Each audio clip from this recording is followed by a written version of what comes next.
Welcome to S2 TV. I'm Tiffany Breeding, and this is Getting Ripped with Dr. Tiff. And today we're going to talk about pre- and post-workout meals, the benefits and detriments of training fasted, and how to really understand the best fuel for your body and the specific timing of those nutrients. And I get this question a lot, and I'm not trying to be ambiguous about making a decision as to the way that I feel about it, but I truly believe, like I believe with general nutrition programming, that it's really individualized. I grew up, for years I trained fasted. I'd get up and do 6-8 miles with nothing on in the tank.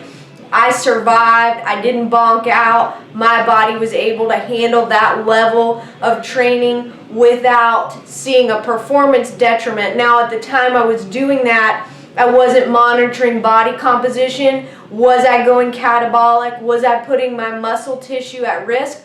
Possibly, and I can't say whether that was or was not happening. What I know now is that I do not train completely fasted, and I am not losing lean body mass. So for me, I have found that middle ground. I don't like a full stomach when I train, and I think there's a lot of people in that category, especially people that work out first thing in the morning.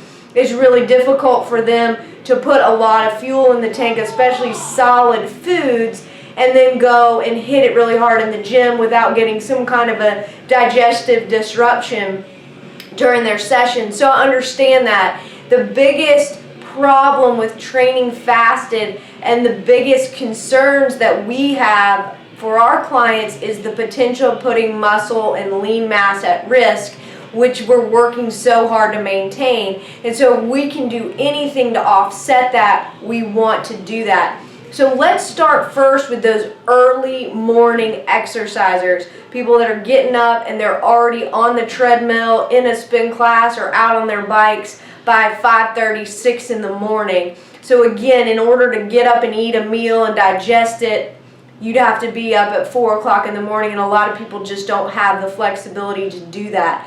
So here's a solution, and this is what I do, and this is what I suggest to my clients who are in that same situation, and we've seen really positive benefits of it. The very least is to use what's called a branch chain amino acid. So this is the brand that we prefer. It's called Betancourt Pure Aminos. There's tons of others out there on the market. A colleague of mine referred me to these several months ago. We have tried them and really found significant results with them. They don't give you that weird, dizzy, lightheaded caffeine rush. They're very mild. The flavor is strong, I'm not gonna lie.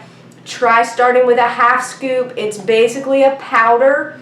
Mix it with your water or even with any other kind of juice that you're doing, and get the acclimation to the taste that works for you. But the purpose of these, it's a branch chain amino acid.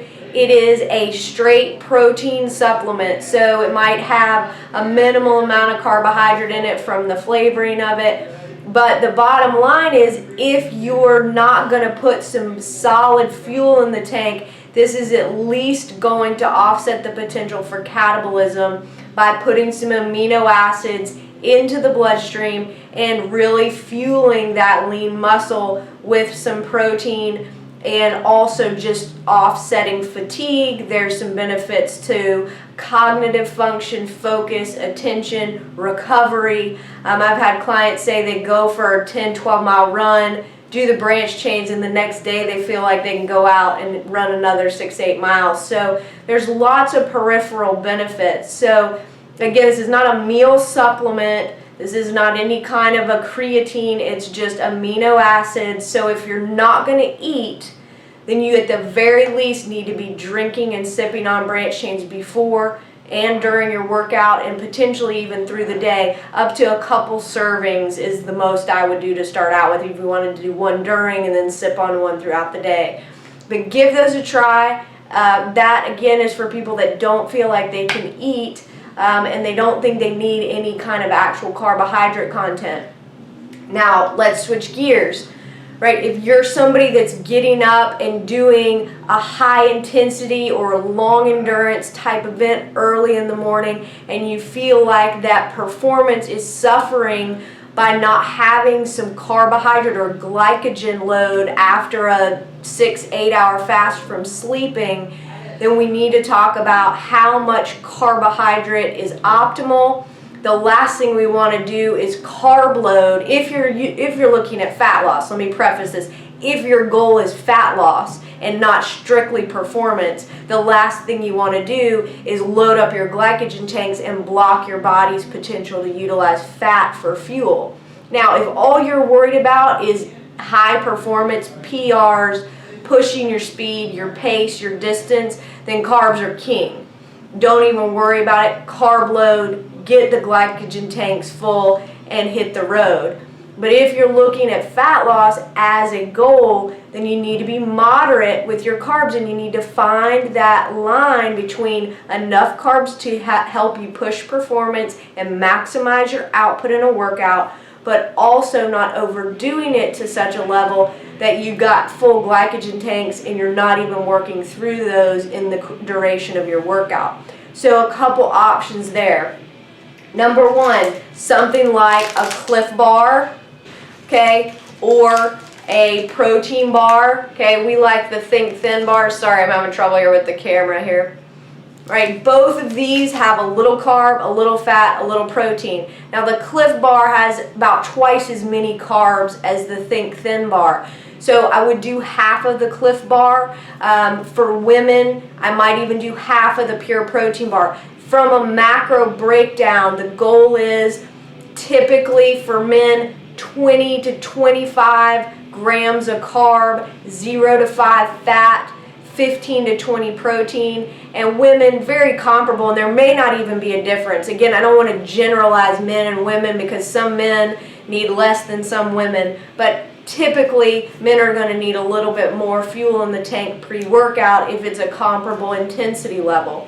So that, again, something like half a bar or a full bar before a workout where you're getting a little carb, a little protein, and just want to keep your fats low. Again, our goal is to burn fat, and I'm not saying you can't eat fat and burn fat, but before and after a workout, our goal is to keep fat intake low so that we maximize burning the fat we've actually already got stored in our bodies. So a half a bar is a good option. A Greek yogurt. Okay, so we've got, this is a Dannon Light and Fit. That's one of my favorites.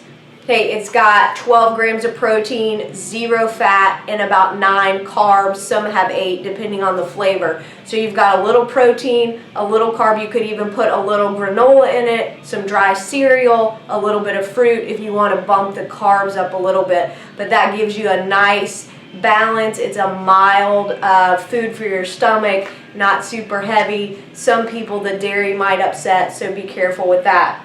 Okay, another option, these are amazing, double protein English muffins, and if you've never bought them, you have to smell them. They smell like heaven. So these again would be about 26 carbs, 2 grams of fat, and about 8 grams of protein. Again, pre-workout, it's not essential that we're getting this massive protein load. Does eating protein before a workout help with muscle protein synthesis? Does it help to offset some of the catabolism just like the amino acids? Yes, but we want to focus more on the fueling of that workout before, just enough to push performance. And then it's after your workout where you're looking to put the protein in.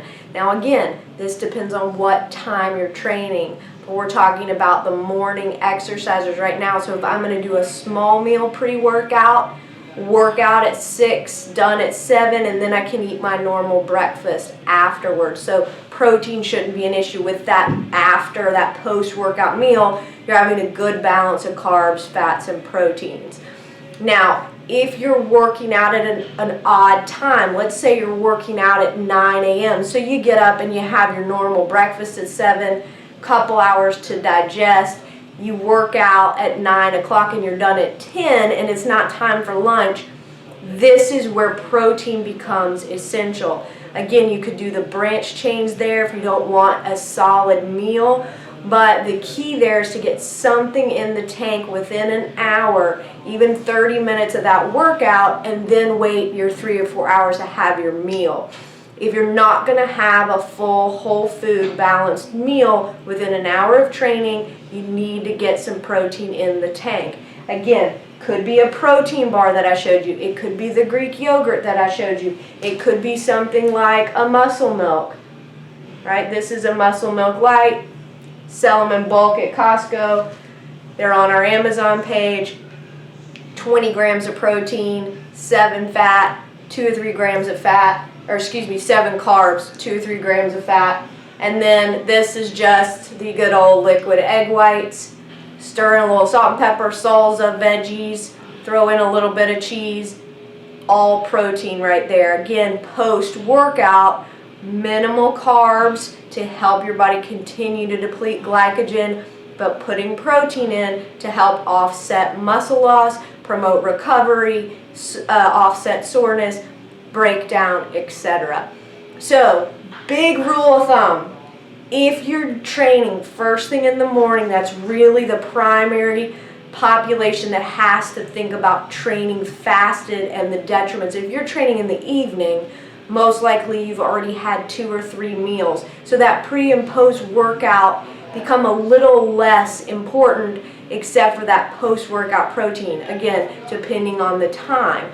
But training fasted is one of the biggest questions, and if you do it, make sure you think about the muscle tissue that you're putting at risk and at least do something to offset the potential there. And if you don't want to eat a huge meal, do the branch chains, be smart about it, and see you next time.